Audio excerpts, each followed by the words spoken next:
Next നമ്മൾ പഠിക്കാൻ പോകുന്നത് സ്വിച്ച്. ഹബ്ബ് പോലെ തന്നെ നെറ്റ്വർക്കിലെ കണക്ട് ചെയ്യാൻ വേണ്ടി യൂസ് ചെയ്യുന്ന മറ്റൊരു ഡിവൈസാണ് സ്വിച്ച് എന്ന് പറയുന്നത്. പക്ഷേ സ്വിച്ചിനെ നമ്മൾ ഇൻ്റലിജൻറ്റ് ഹബ്ബ് എന്നാണ് അറിയപ്പെടുന്നത്.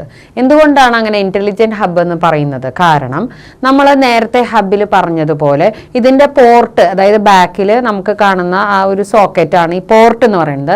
അതിലേക്കാണ് നമ്മൾ ഈ കേബിളിനെ കുത്തുന്നത്. അങ്ങനെ തന്നെയാണ് കണക്ഷൻ കൊടുക്കുന്നത് ഇവിടെയും. അപ്പോൾ കണക്ഷൻ്റെ കാര്യത്തിലൊന്നും യാതൊരു ഡിഫറൻസും ഇവിടെ ഇല്ല. പിന്നെ ശ്രദ്ധിക്കാനുള്ള കാര്യം എന്താന്ന് വെച്ചാൽ, ഇവിടെ നമ്മൾ കണക്ട് ചെയ്ത് കഴിഞ്ഞിട്ട് ഈ നെറ്റ്വർക്കിലൂടെ ഡാറ്റ ട്രാൻസ്ഫർ ചെയ്യുമ്പോൾ എല്ലാ സിസ്റ്റത്തിലേക്കും ഒരുമിച്ച് ബ്രോഡ്കാസ്റ്റ് മോഡിലൂടെ ട്രാൻസ്ഫർ ആവുന്നതാണ് ഹബ്ബിൽ നടക്കുന്നത്. പക്ഷെ ഇവിടെ അങ്ങനെയല്ല. ഇവിടെ നടക്കുന്നത് എന്താന്ന് വെച്ചാൽ ഡാറ്റ ട്രാൻസ്ഫർ നടക്കും, പക്ഷെ ഏത് സിസ്റ്റത്തിലേക്ക് മാത്രമാണോ സെൻഡ് ചെയ്യേണ്ടത് ആ സിസ്റ്റത്തിലേക്ക് മാത്രമേ അത് സെൻഡ് ആവുന്നുള്ളൂ, അല്ലാതെ എല്ലാവരിലേക്കും പോകുന്നില്ല. അതുകൊണ്ടാണ് സ്വിച്ചിനെ നമ്മൾ ഇന്റലിജന്റ് ഹബ്ബ് എന്ന് പറയുന്നത്. അപ്പോൾ അതുകൊണ്ട് തന്നെ നമുക്ക് switch is more efficient than hub എന്ന് പറയാൻ സാധിക്കുന്നു. ഇനി അതുപോലെ നമ്മൾ പഠിക്കുന്ന മറ്റൊരു സാധനമാണ് റിപ്പീറ്റർ എന്ന് പറയുന്നത്. അപ്പോൾ നെറ്റ്വർക്ക് ഡിവൈസസിൽ നമ്മൾ ഹബ്ബ് പഠിച്ചു, NIC പഠിച്ചു, സ്വിച്ച് പഠിച്ചു, ഇനി പഠിക്കുന്നു റിപ്പീറ്റർ. ലോങ് ഡിസ്റ്റൻസ് കവർ ചെയ്യുന്ന സമയത്താണ് റിപ്പീറ്ററിന്റെ ഉപയോഗം വരുന്നത്. അപ്പോൾ ഡാറ്റ സിഗ്നൽ വീക്കായി മാറും. അപ്പോൾ അങ്ങനെ വരുമ്പോൾ അത് ഡെസ്റ്റിനേഷൻ, നമ്മുടെ ലക്ഷ്യസ്ഥാനത്തേക്ക് എത്തുന്നില്ല.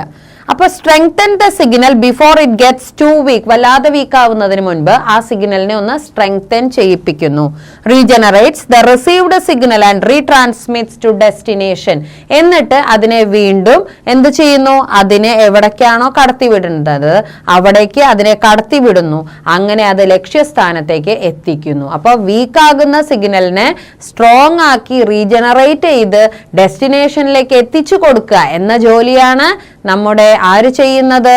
നമ്മുടെ റിപ്പീറ്റർ ചെയ്യുന്നത്. അപ്പോൾ റിപ്പീറ്ററിന്റെ യൂസ് എന്താന്ന് ചോദിച്ചാൽ, ലോങ് ഡിസ്റ്റൻസ് ട്രാൻസ്മിഷൻ നടക്കുന്ന സമയത്ത് when the signal becomes too weak, then that particular thing cannot be passed and it will not reach the destination, so we have to strengthen that, and then only it will be regenerated and then it will reach the destination. അപ്പോൾ അതിനു വേണ്ടിയിട്ട് നമ്മൾ റിപ്പീറ്ററിനെ ഉപയോഗിക്കുന്നു.